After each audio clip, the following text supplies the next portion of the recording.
Hello and welcome to a brand new episode of Happy Mum, Happy Baby, the podcast. Today's guest is Debbie Bright. You might know her as the mum on TOWIE, Lydia's mum, the one with the wild hair. Debbie is so much more than that. I am recording this at the end of actually having this chat that you're about to listen to.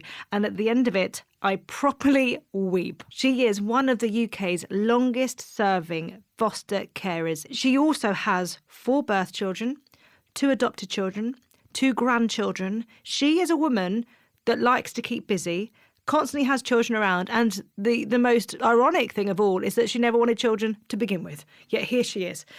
She is exceptional, and I really hope you enjoy listening to this. It's an amazing insight into foster care and what it means to be a foster family. Here's Debbie Bright.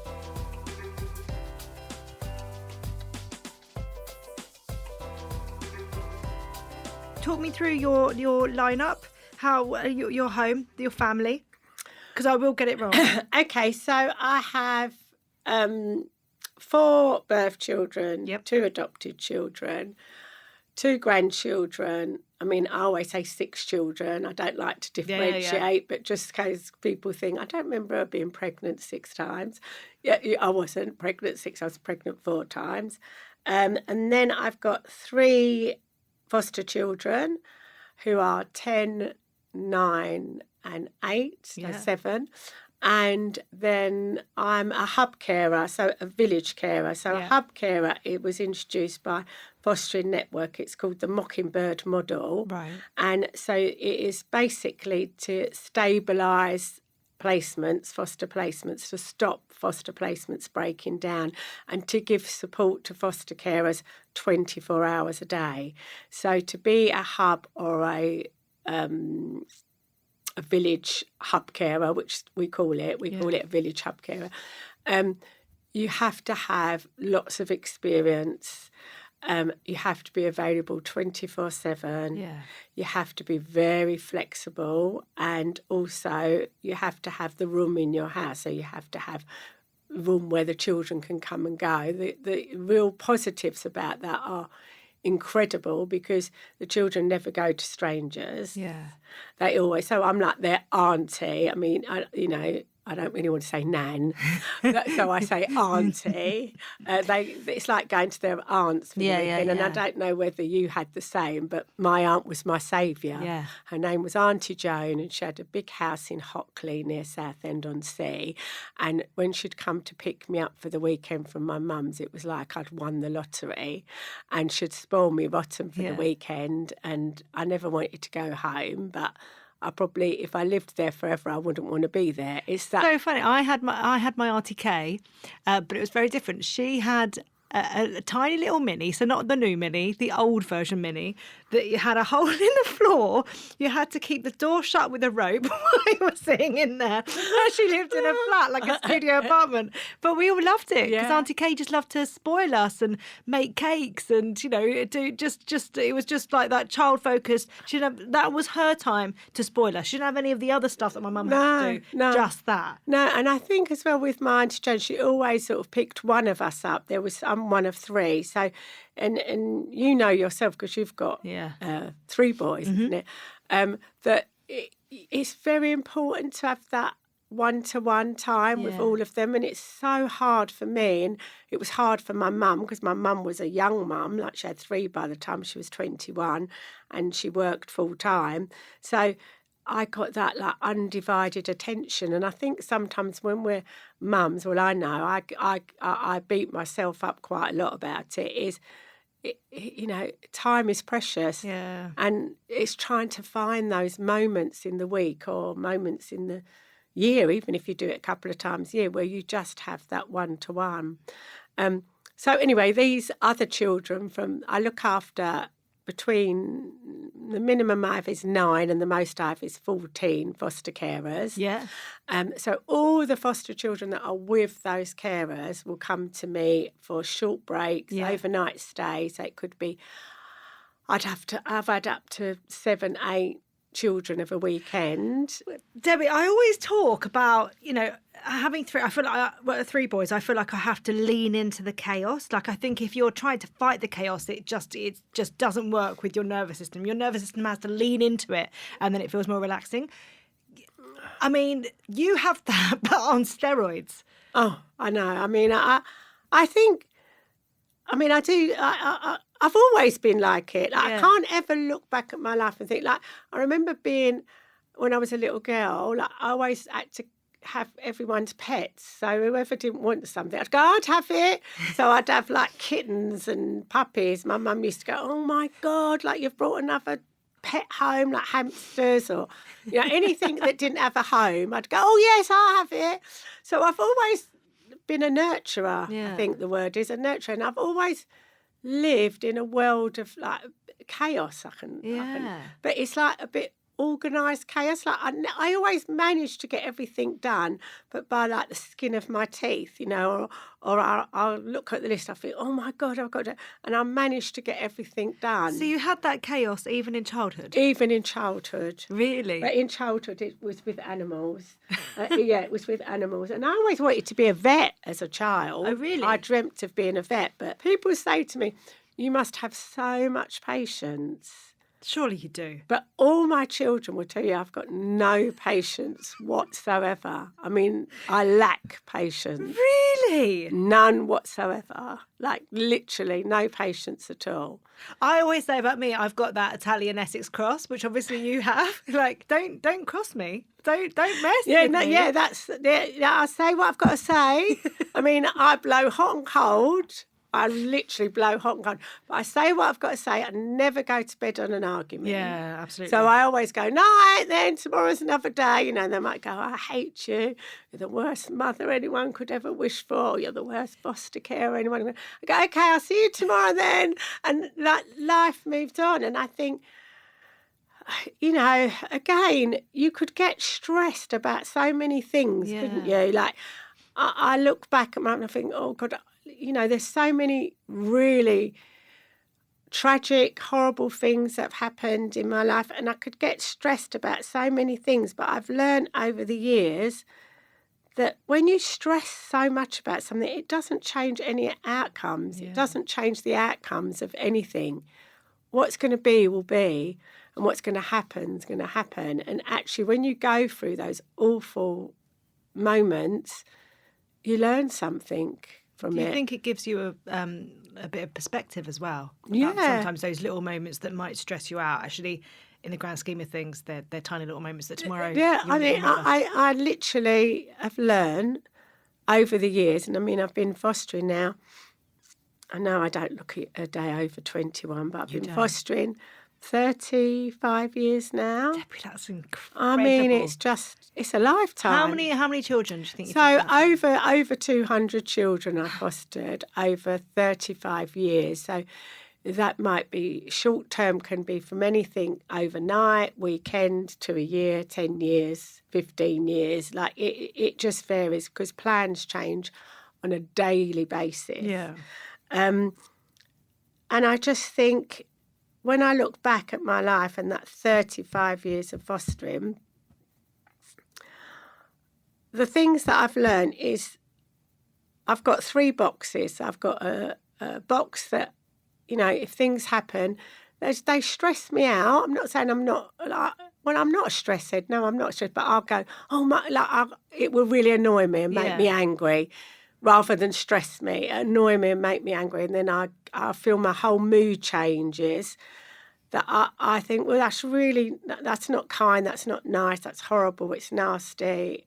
But I can deal with that. I'll put that in that box. Yeah. And then there'd be the medium box. I think, well, that's not really good. It might be something that's happened at school. It could be police involved. I mean, there's so many stories I could tell you. But I think, well, I've got to deal with this, but I'll deal with it when I'm in a much better place myself, because there's no point me dealing with it now. Because if I deal with it now, this whole thing is going to erupt. And that was hard for me because I'm a very fiery person. Yeah. I mean, I'm a combination of Aries, Irish and Italian. I couldn't really be anything else. I'm a very fiery person. So I know I've got to deal with it, but I know I have to be in a better place to deal with it. I always say, with one of my kids in particular, who's fiery, who shares that fiery side of me, you can't fight fire with fire. So you do have to get yourself out of that and get yourself into a mood where you actually are ready to help. They're ready to see the situation in a different way. Absolutely. Just kind of going, Because what's going to happen? I mean, I've been in this situation so many times where you're screaming and shouting and you're getting annoyed of it, but that person can't actually hear anything you're saying, and you can't hear anything they're saying because your temperature's at such a high rate that I'm not listening to anything you're saying. So, and that took me quite a long time to learn, and I made lots of mistakes along the way with that. I think especially with my eldest daughter, who is fiery. Right. I mean, she makes me look like I'm a flicker. I'm just a flicker. I'm like a tiny flicker compared to her. So our relationship was always very volatile. Yeah. And I just wish I knew what I knew now than when she was younger. So, but then again, we weren't talking about things in the way that we are now. We weren't talking about the child's brain and how different things are, engaged at different times. And actually, you can't override that. Once that's activated and they are fiery, you cannot override it. Nothing you say will override that part of the brain. No, and I think we got, no, parenting is parenting. I don't think anyone's perfect. Yeah. And how I parent might be very different to how you parent, but it doesn't mean to say I'm wrong and you're right. No. You're right and I'm wrong. Yeah. We do the best we can, Yeah. and we are all a product of our childhood, and we will all parent how our parents have parented. Yeah. And we sometimes look in the mirror, I do, and I think, oh, God, mirror, mirror on the wall, I've become my mother after all, and that scares me. And then I pull myself back, but I don't want to make the same mistakes as my mum did. Yeah. But then on the flip side, I think my mum done the best she could. She was a young mum who worked 5 jobs and had a husband who gambled all the money away. So, and she brought up a daughter who became a foster care and has been in the business for 35 years. So, in lots of ways, you are you because of her input as well. I know that we all pick our own different things and there's loads of things that we latch onto. Our parents don't dictate everything, but whether for good or bad, they have a massive part to play in the person that you become. Oh, absolutely, whatever way we look at it. Yeah. And I think also, I think they're, don't forget as well, I have all of these children who come into my care whose parents, I would say 80%, maybe even higher, of children who come into care is because drug and alcohol addiction. It's absolutely huge. It's always been huge. That hasn't changed in 35 years. So there's no, I've seen a change in why children are coming into care. I haven't.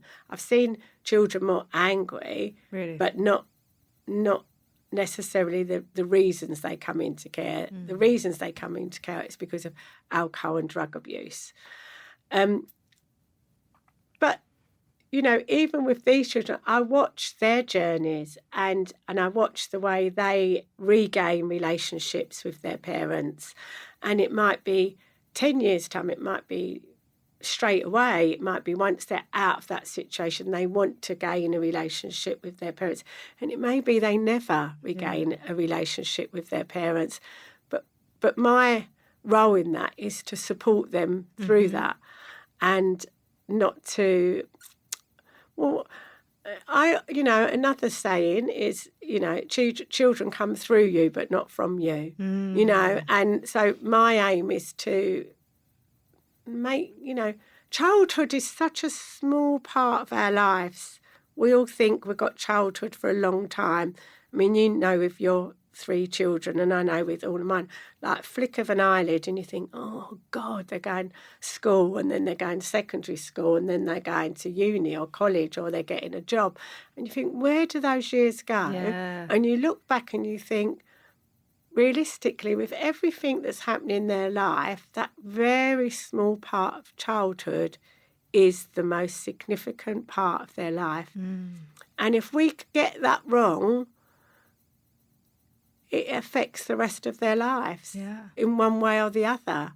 And we can all talk about therapy and, and all kinds of different books that we're reading about how to help us. But at the end of the day, they have to muddle through that themselves. And I think as social services and as their corporate parent and us as foster carers, our main aim is to give them a happy childhood. Yeah. And happiness comes from finding things they love and enjoy.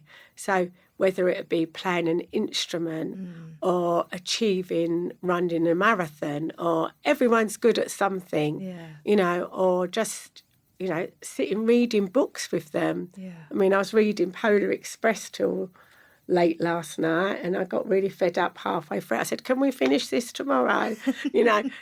But those moments are like what you said, are moments they will remember, and nothing's pushed upon them. Like, childhood is a small part of their lives. Just let them be kids.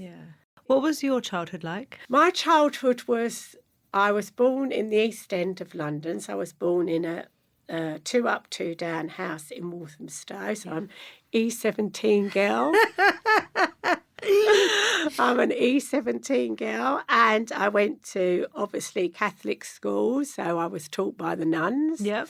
And there was good and bad in that, like there is in all schools. Yeah. I went to Italy for the whole summer every year since I was born. And you still do? Which was my saving grace. Really? Because I felt so at home from such a young age when I stepped off a plane in Italy. Yeah. I was very spoilt by all my aunts and uncles in Italy. I mean, they absolutely idolised me. So I was very privileged to have a very huge, massive, loving family in Italy. Yeah. In England, I come from the Irish side of my mother's side. Again, very big family, loved by all my aunts and uncles. My mother and father got married at a very young age. They got married in St. Peter's Church in Clerkenwell, which is an Italian Catholic church. My mum was 17 and my dad was 19. And when I look at photos of both of them, that they were babies walking down the aisle. My mum was pregnant with my sister. It was a very volatile relationship, Irish-Italian, so there was lots of screaming, shouting, frying pans coming across the kitchen table. Like it was a very volatile relationship. And I think they both muffled through life the best they could. My mum worked so hard, and I think, when I look back, I was horrendous to my mother. Really? Absolutely horrendous, because I absolutely worshipped my father. I was a daddy's girl. And so I never blamed my dad for anything. Yeah. It was always my mum's fault. My mum's shouting, my mum's screaming, my mum's not giving me this, my mum's not giving me that. When I look back, all I can say is, sorry, Mum. I mean, she's got dementia now, so she won't know that I'm saying sorry, but sorry, Mum, because, she had the strength to bring us all up, all three of us, on her own, really, because she had 3 by the time she was 20. Thank God she did have really good sisters that helped her out. And my dad gambled most of the money away. And when he did win, he'd buy me a chopper or buy me something that was worth. So for me, like, I got all the best presents. So instead of coming home and giving my mum the money, that he'd won, that day, he would buy me a truckload of presents. So for a child, I mean, he was my... Yeah. He was the one you go to. He was my saviour. Yeah. But, growing up, I had that connection with my dad more than the other 2 siblings, which is my older sister and my youngest dad, because all I wanted to do was be in Italy with him. Yeah. Whereas the other 2 wasn't so connected to Italy. Yeah. So even now, my brother and my sister don't go back so much to Italy, and they haven't got that, really massive connection to a country that's in my bones, basically. So I remained a daddy's girl to the day he died, and my mummy's got dementia now. She's got vascular dementia, so she's just recently gone into a care home. Yeah. And we've worked at our relationship even through the dementia. And I tell her that I love her, and she tells me she loves me, which a lot of the time she never had the time to tell me that because she was working so hard. It's hard, isn't it? Because only as an adult can you look back and see that. As a child, you just see that she's not there. Absolutely. As a child, I just thought she's never here. She's always working. When she does at home, she's shouting because she was tired. Yeah. And also she was frustrated because did she want to be a mum at 17? Who does want to be? You're a kid at 17. You've got your whole life in front of you. And the other thing for my mum, when I looked at it, she was the youngest of 6 children, and her 2 sisters, her older sisters, who were a lot older than her, they were very successful women, strong, successful women. So she probably thought, how has my life turned out like this? And they're both living this successful life. Would she changed her life at all? Absolutely not, because she loved her children. So, and she went on to love all her grandchildren. Whereas the other 2, the 2 successful sisters who were much older than her, one of them, my Auntie Doris, never had children because she chose a career. So when she got older, all her nieces and nephews looked after her, but she didn't have any children of her own. And I feel she, she told me many a times, I don't feel it. She felt a big void in her life. But by the time she decided, it was too late. And my Auntie Joan only had one son, and he committed suicide. So she committed suicide 2 years later. So it was a very tragic end to a life. So... And at a time as well where, it was very much women chose a career or chose a family. That was how it was. Absolutely. Whereas now everyone's trying to juggle and do everything. And like your mum is kind of, and it's really interesting actually. Now, I think a lot of women can actually, they know what your mum's going through. Do you know that thing of having young kids in the house? But I've got to keep the house, clean and feed everyone. And I've got to go out and do the work and provide in that way. It feels like everyone is trying to do everything, and actually, if your dad was going out gambling, that's what your mum was doing even back then. Oh, absolutely. But did I understand that? Of course you didn't. You were a child. Absolutely. To me, as long as my dad was buying me presents all the time, and, he never shouted at me, my dad, ever. I mean, my dad never shouted at me. But my mum was the very vocal because she was frustrated, most of the time, and probably also exhausted. Yeah.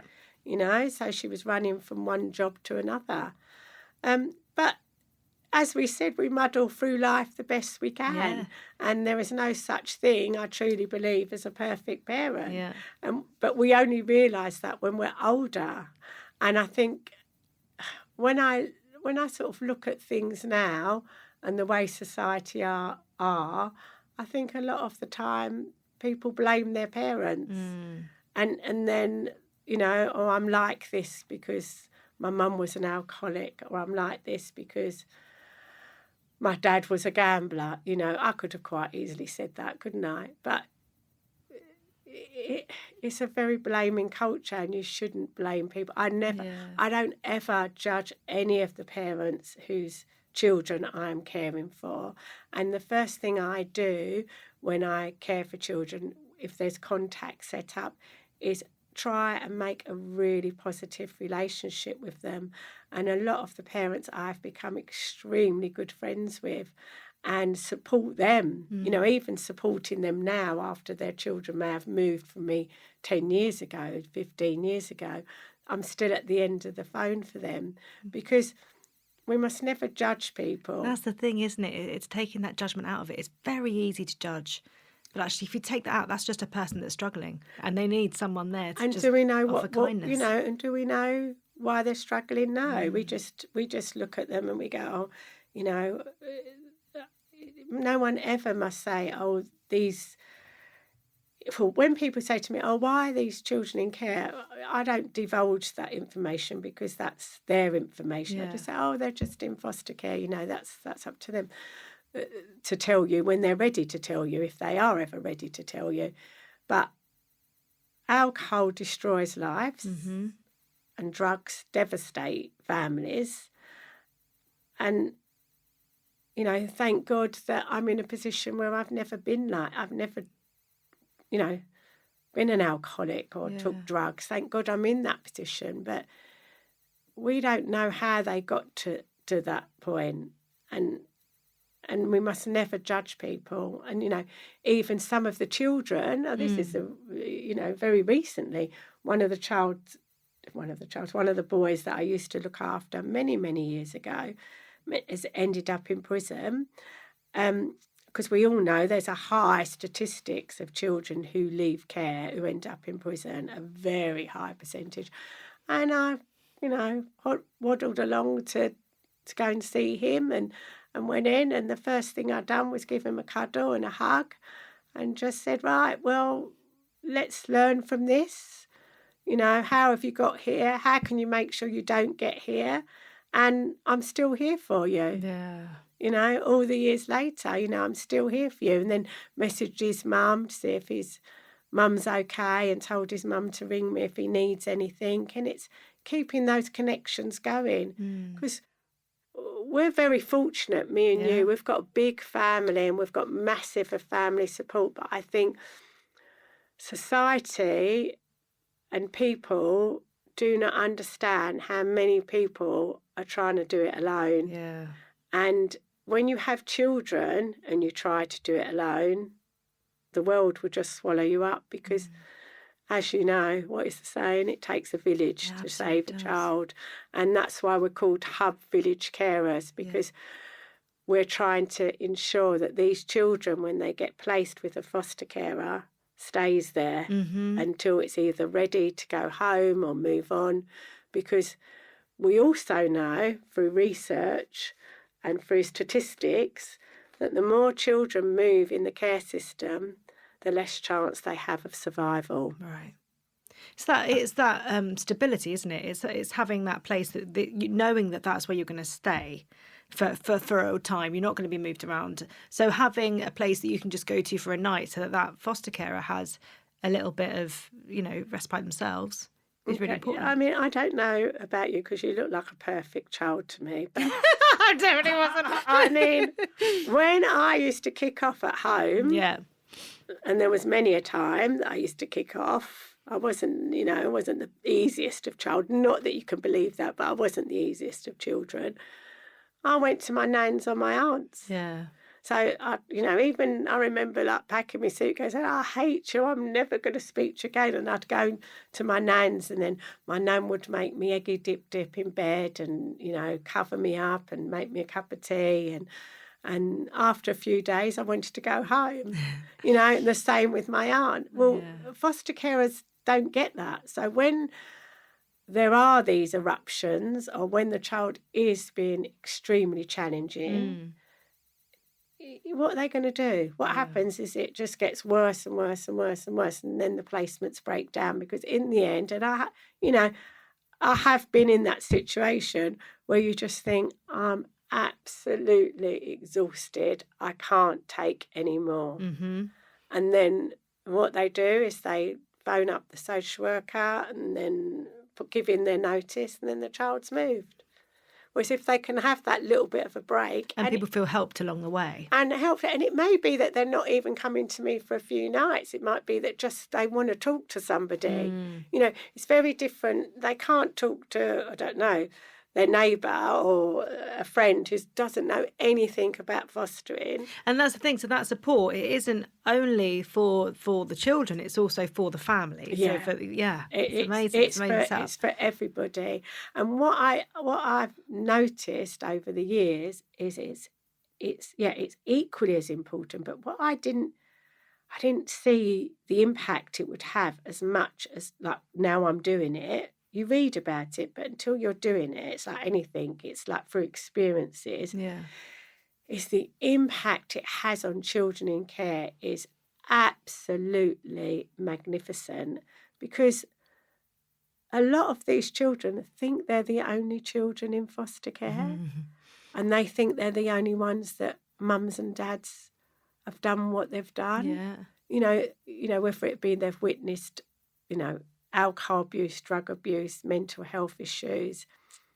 They think they're the only children. And the amount of children that I've had that have come to my hub, and then I've got other children, and I'm cooking dinner and I can hear them talking in the toy room or talking at the kitchen table. And finally, they've found somebody that they can talk to that understands them, because they can't talk about it at school to their friends. Very rarely do they talk about it for their friends, because the ones that do, often they ridicule them after. So, it might be that in a weak moment they go, oh, that's not my mum, or that's not my auntie picking me up, or my nan picking me up. That's my foster carer, because I'm in foster care because my mum and dad can't look after me at the moment. A week down, they go, oh, your mum and dad don't want you, your mum and dad don't like you. And then, of course, we have all the tears and the upset. So very few children in care share that information with friends until they feel 100% comfortable, and that might be years and years later. So at last, they can sit on the settee with somebody sitting beside them and know that they feel exactly how they feel. And they're not with their mum and dad, or they're not with their mum or their dad or whoever they Also, with children, we never know quite. I think, as adults, we know that there's lots of foster families. We know that this happens, but for children, we don't know how they are reading that situation. Well, children in care are very hyper-vigilant. Yeah. So they watch everything. I mean, I swear, if I go, I can't find my car keys, 4 of them will go, I know where they are. And I think, well, how do you, they know where my car keys are. Yeah. I don't never lose any. Well, I lose everything, but they tell me where it is, because they'll watch everything I'm doing. They're hyper-vigilant. That's the first thing, which means they're never really fully relaxed, and it takes time to do that. So that's what I'm saying. Children will trust children long before they trust an adult. And that's something that you found at home as well. Your kids were the ones that were trusted. Yeah, but they trust foster children long before they trust birth children. Really? Long before they trust birth children. So that mechanism is already in them. Yeah. Who they can talk about things, who they can share things. But I mean, I've listened to conversations over the years which, they've not seen me, but it's brought me to tears, where I'm, loading the dishwasher, or, and they don't know I'm listening, where they've both shared that they've lost their mum to drug addiction. So both of them know that their mothers have died of heroin overdoses. Who can they share that with? Yeah.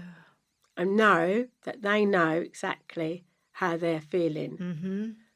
There'll be very few people in the world they can do with that. So finally they've made a connection, and you feel exactly how I feel.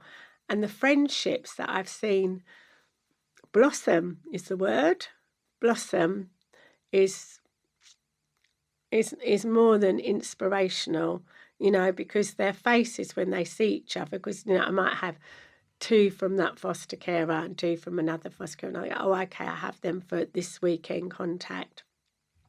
And they all meet up. Their faces when they see each other and how they embrace each other. Yeah. You don't see it unless they're with children they feel comfortable with. And the amount of children, and in fact, probably nearly all of them have said at one point or the other, or they've written or they've drawn, is we thought we were the only ones in foster care. I mean, doing what you do and meeting so many families and meeting so many children, it must be really sad to know that the number of families signed up to be a foster family is declining. Absolutely, it is sad, but I'm sitting here now. It is hard. Because how do you say to people, I don't want to paint this picture that it's not fostering rosy. is rosy. You think with your own children, do you not get up some mornings and think, oh God, I've got to get through another day, of course we do, and I don't want anyone to ever go in fostering with rose-tinted glasses. But then again, did I? Yes. Did you? Yes, I did. So, well, let's talk about this, because I'm guessing you always knew you wanted to be a mum. I'm guessing that there was not a moment where you thought... Absolutely not. Really? Look at your face. Yeah, my kids will tell you this because I've told them a story. I can't believe you No, absolutely not. I never wanted children. That is the truth. I didn't. No. And my husband would tell you that. It's like saying I never want a pet and then opening a zoo. Yeah, I mean, he wanted children more than I did. But really? I was a career girl. I was like, I worked for a jean company called Gloria Vanderbilt, which were like the first designer jeans ever to hit the world. Right. And I was very fortunate to get a job with them at a very young age. I travelled really a lot with them and I loved my job. Yeah. And then my husband, Dave, really wanted children.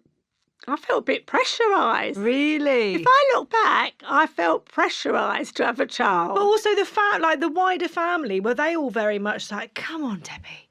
No, I don't. Because they knew that I was a bit of a wild child. Yeah. I mean, all my family always said you was like the wild child, like the hippie wild child. I should have just been like, if I look back at my life, I think I should have just had dreadlocks and travelled around the world with like a rucksack and got lost in like the Himalayas or something like that. I'd been quite happy. But no, I didn't. I ended up the flip side. It's so funny because I can literally visualise you doing that even now. But I didn't. I ended up on the tube every day, up the West End, like high-flyer job, like travelling with like a really multi-million-pound company. It was an American company. And it's the way that life turned out. And then all of a sudden, I thought, Dave kept saying, I want children. So I'll be totally honest with you, I think I was pressurised into having children. It wasn't like I went, I'm so want a child. It wasn't. And then I had my first daughter, Georgia, who's the fiery one of the family and keeps us all in tow. Like literally, she keeps the whole family in tow. She's like this duckling that walks around and makes sure we're all following behind her, including me. And obviously, the minute she was placed in my arms, I fell madly in love with her. She was just her dad's. Do you feel like that's when maternal thing just switched on? Yeah, I loved being pregnant. Yeah. There wasn't a bit of me with any of my children that thought, how much. I genuinely loved being pregnant. And then as soon as she was put in my arms, it was like Dave being put in my arms with a baby grow. I just thought, oh God, it's a dad in a baby grow. She's still like that now. She looks like him now. And then I fell for Lydia. And they were close together, weren't they? 3 months after I had Georgia. So, like, literally, they was born in the same year, more or less. Well, one's November and one's January. And when you realised you were pregnant with Lydia, was that a moment of like, oh, wow? No, I was so happy. Really? Yeah, I was so happy because I wanted children together. I wanted them close together. And then Lydia came along and then like had them two in a double buggy. Yeah. And I didn't know anything about fostering. I mean, the only thing I knew about fostering was very negative. Yeah. Because my mum was sent to Wales in the war. Yep. With her brother, and she was evacuated to Wales with her little brother, just them two, because the rest were older. And she just spoke about it very negatively. She said that it was like really horrible and they were treated very differently. I mean, occasionally, even with dementia, she still talks about that still now. So it's obviously had a massive impact on her. So I didn't know anything about fostering. And I went to Pizza Hut. Yeah. I can do exactly in Stoke Newington. And I was sitting there, and a woman was struggling with lots of kids. And she said, "Oh, I need to take it." And I said, "Oh, don't worry. Like, look, leave them eating their pizza. Take the baby to the toilet. I'll look after them." She said, "Okay." When she come back, we just started talking. And I said, "Oh, yeah, I had children, Lydia, in high chairs." I said, "I'd quite like to do that." So she said, "Oh, they're really short of foster carers at the moment." I was 30. Yeah, 30. And I said, "Okay." I said, "Oh, well, here's my number. Just give them my number and tell them to give me a call." I don't know her name. You haven't talked to Dave? I don't know. I've never seen her since then. Really? Since that day, I've never seen that woman. Since that day. Wow. And that's why I say to my kids all the time, talk to strangers. Yeah. Talk to strangers, because those strangers will lead you to different places in life, and those strangers may even become your best friends. Yeah. I talk to everyone. I mean, I drive everyone mad. Well, and that one encounter that's literally One encounter that changed my life, but also so many children's lives. Yeah. And she doesn't even know it. Don't know her name, nothing. So I went home, and then about a week later, the phone rang. I went, "Hello." So he said, "Oh, hello, I'm phoning from social services. You've got interest in fostering." I went, "Oh, yeah, I'd forgot about it by then." And he said, "Can I come and see you?" I said, "Oh, yes." I made an appointment, and I said to Dave, "Oh, a man's come around to talk about fostering." And he went, "What?" So I said, "Fostering." So he said, "What's that?" So I said, "I don't really know." I said, "But he's coming around." He said, "I'm not doing that. There's no way." How old were the girls at this point? 1 and 2. Wow, so you're in the thick of that as well. 1 and 2. And then by the time I was assessed, I think Lydia was coming up for 2.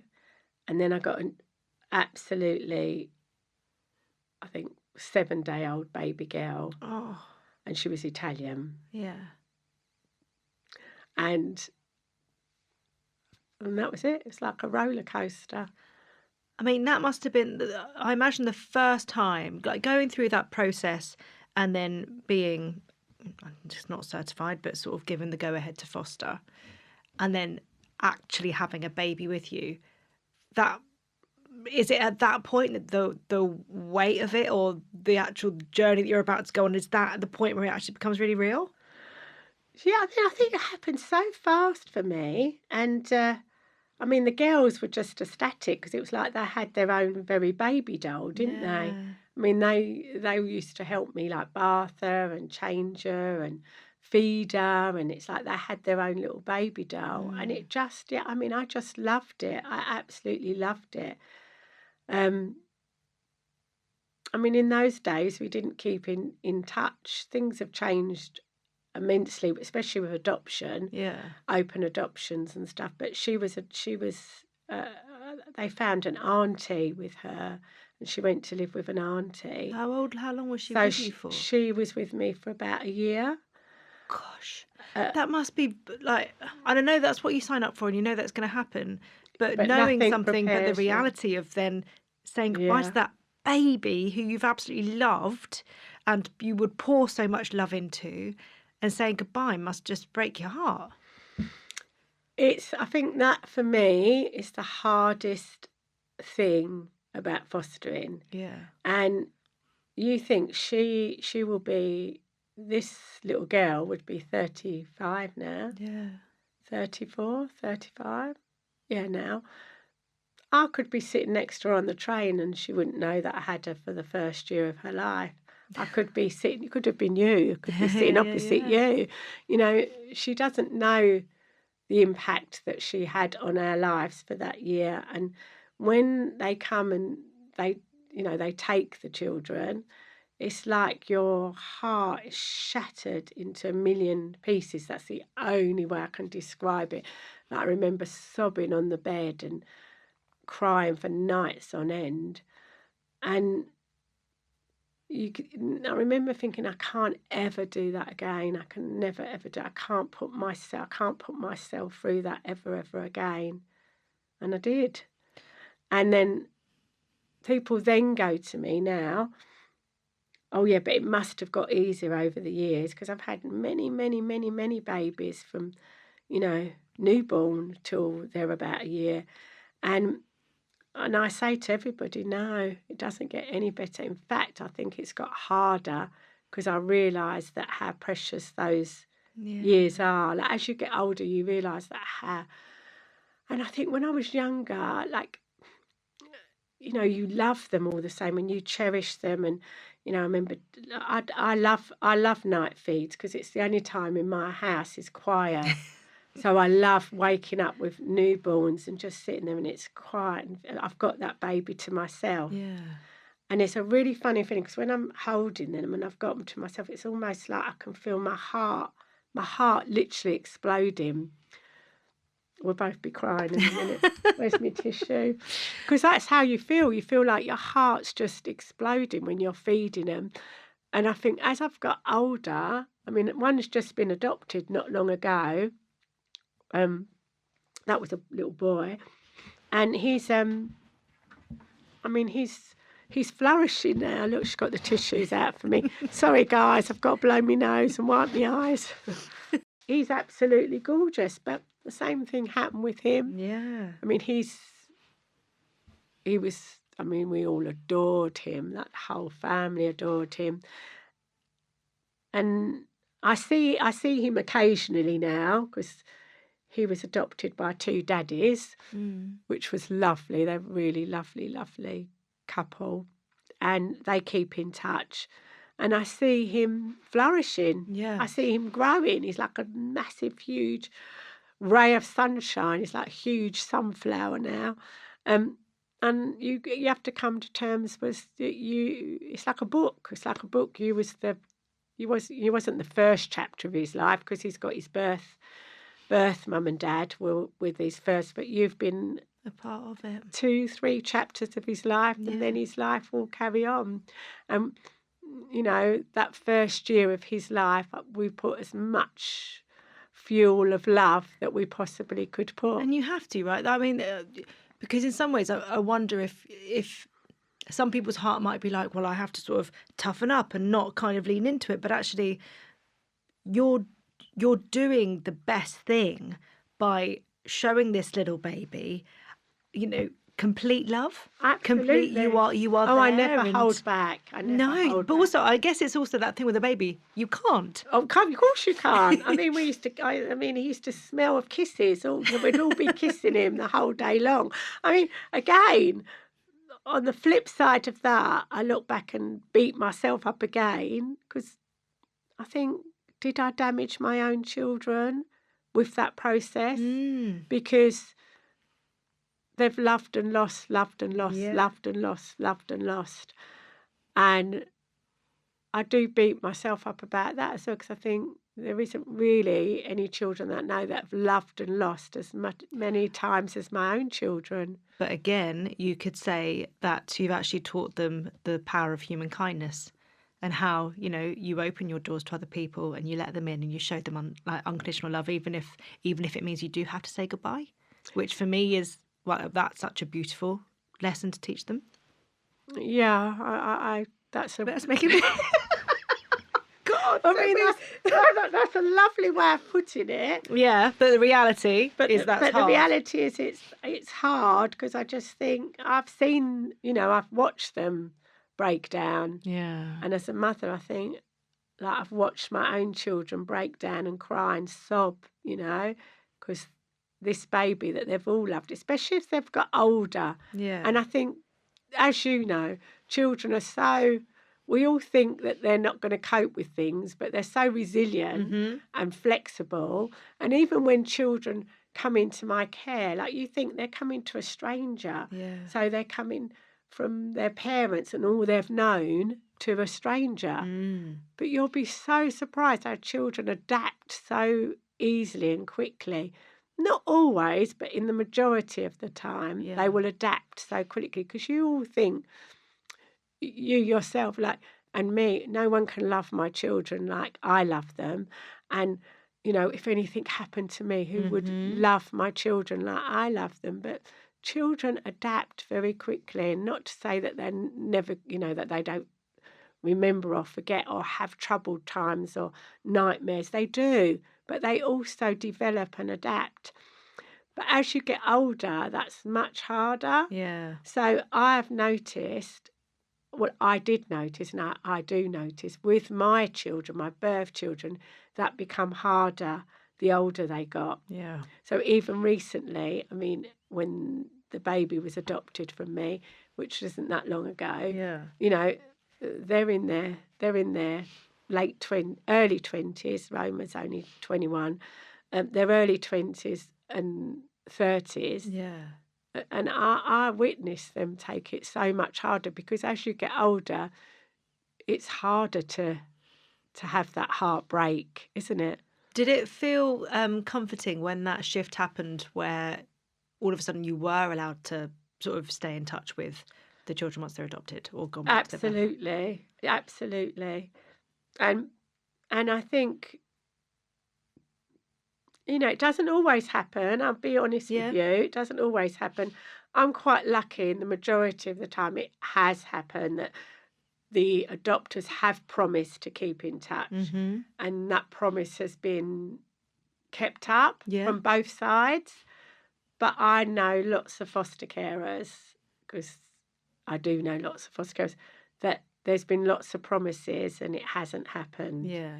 And for various reasons. And, I accept that when you adopt a baby, people adopt and they believe that they're theirs and that's it, they're going to start a new life and everything. But you can't erase history and you can't erase what's happened before and the life they've had before. And there will be a time that these children grow up and will want to know things. So isn't it easier to start that at the beginning rather than it be sort of like it's like holding a hand of sand, isn't it? Like, instead of like letting it all go at the same time, like letting it go slowly, and that fed into them slowly.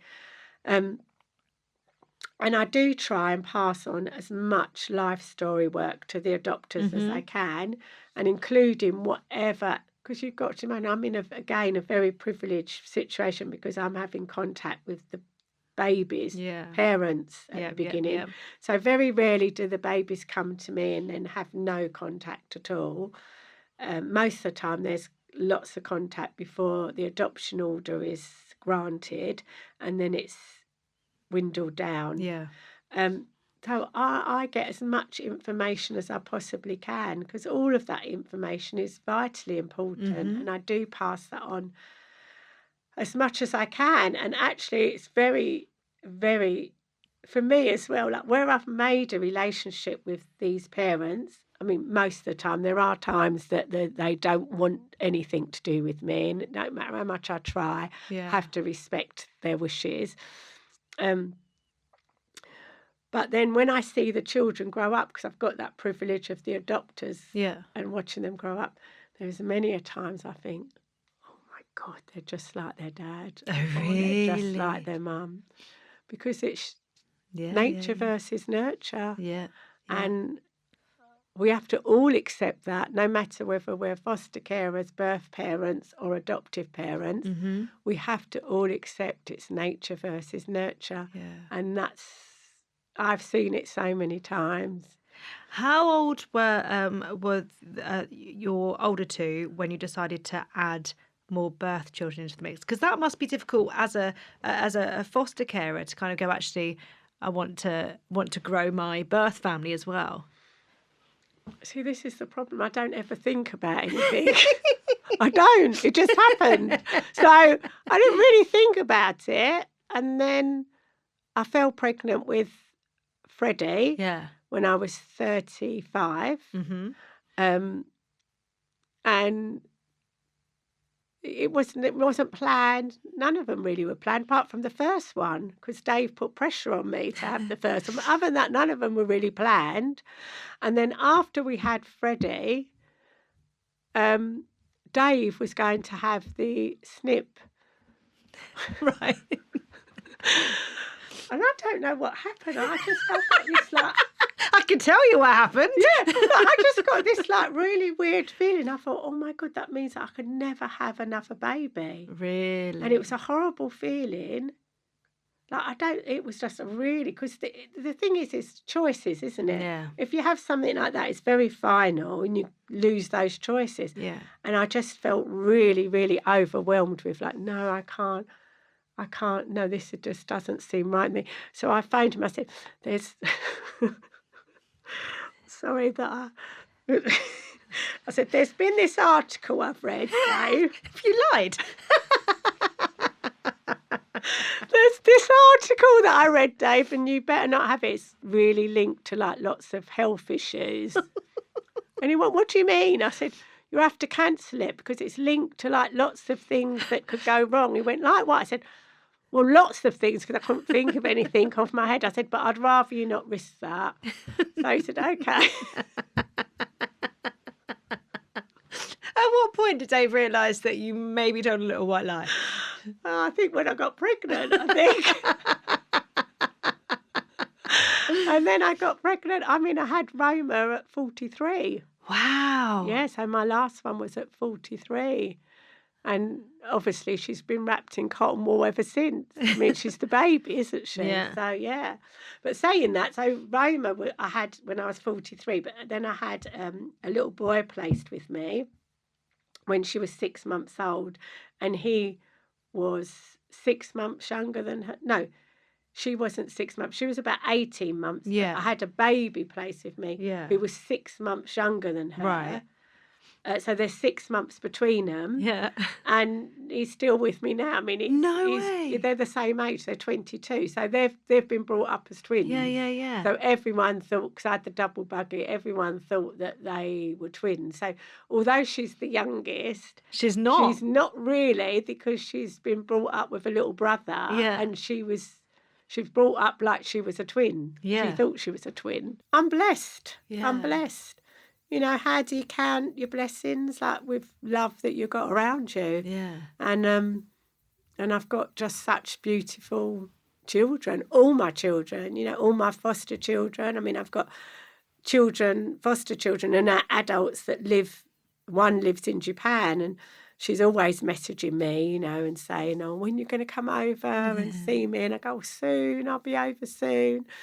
And she's a teacher over there, and she always says that she's a teacher because all I used to do is go, reading time. And at the time she'd go, oh, I haven't got to read again. That she just got a love for books, you know? Yeah. And we've all got to leave these little marks in the world, haven't we? Our little infant, and what we think, some of the gestures we do, not just to our children and our family, but to strangers, we do not realise the impact it has on them. So, you know, there's just do your best in the world to make the world a better place. I mean, from going from not wanting children and being pressurised into having one. Pressurised. To this point. I mean, if you could go back and tell that young career woman who was getting on the tube into London every day, travelling the world, look, in 35 years, your life's going to look like this. I mean, I would never have believed it. And even, like, I've got a picture beside my bed when I got married. So I'm with, like, I think 12 of my friends. And, like, we've been, like, a big friendship group that we've been friends for a very long time. Some since school, since I went to St Patrick's Catholic school in Walthamstow.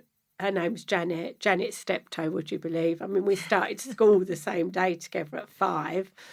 Right up until, like, friends I made in secondary school and when I used to go clubbing it and stuff. And there's a big group of friends, and every single one of them, if you said, is this how you thought Debbie's life would turn out? They would all say no. Or every single one of them would say really? No. Yeah, because they, you know, I think they thought that I would carry on like being this wild career girl, and I got stopped in my tracks by some woman, some stranger in Pizza Hut in Stoke Newington.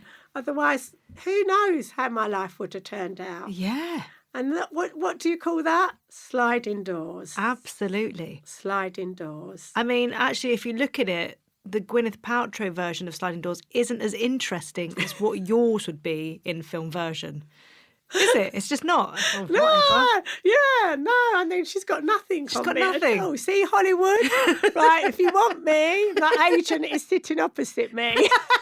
Yes, I am. I'll do a good old deal for you, for us. I mean, if you could write a letter on motherhood, who would it be to, and what would you say? A letter on motherhood would be to my mum. So I'd say, dear mum, I'm sorry for not understanding the struggles that you had. Yeah. And for being such a pain in the backside. And I love you.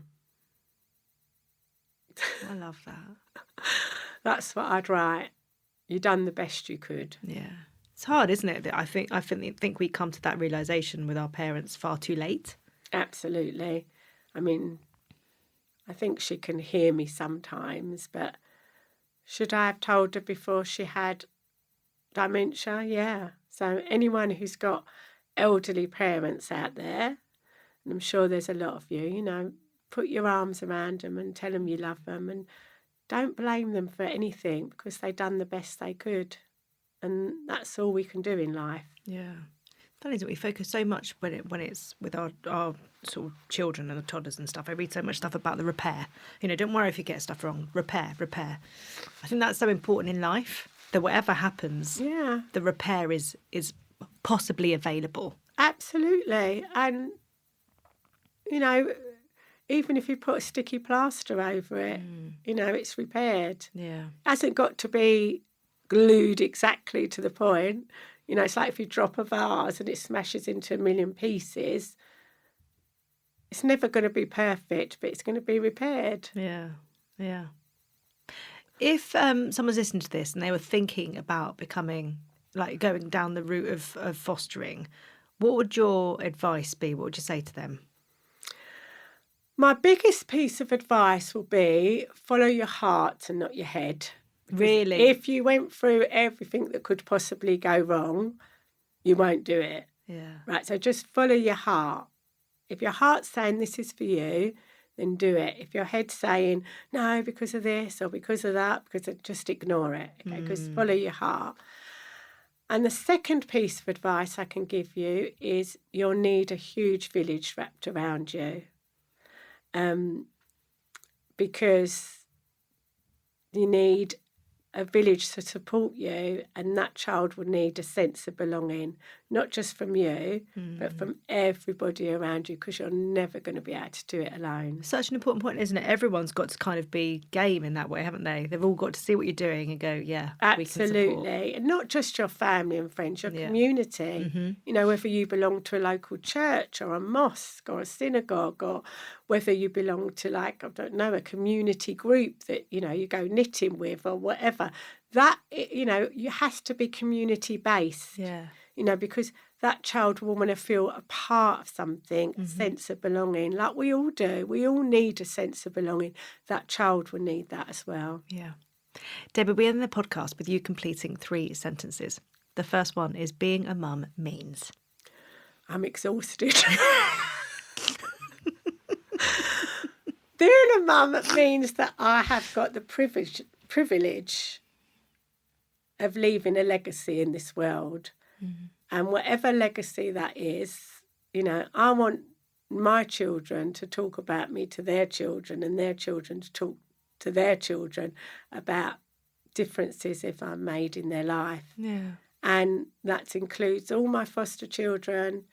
If they can tell their children one thing that I'd done that made a difference, then it's worth living. Next sentence is since having children, Since having children, I have realised that I'm never going to get everything right. I'm going to learn by my mistakes. And also, I think the most important thing is you learn more about yourself from your children than anyone else in the world. And finally, I'm happy when?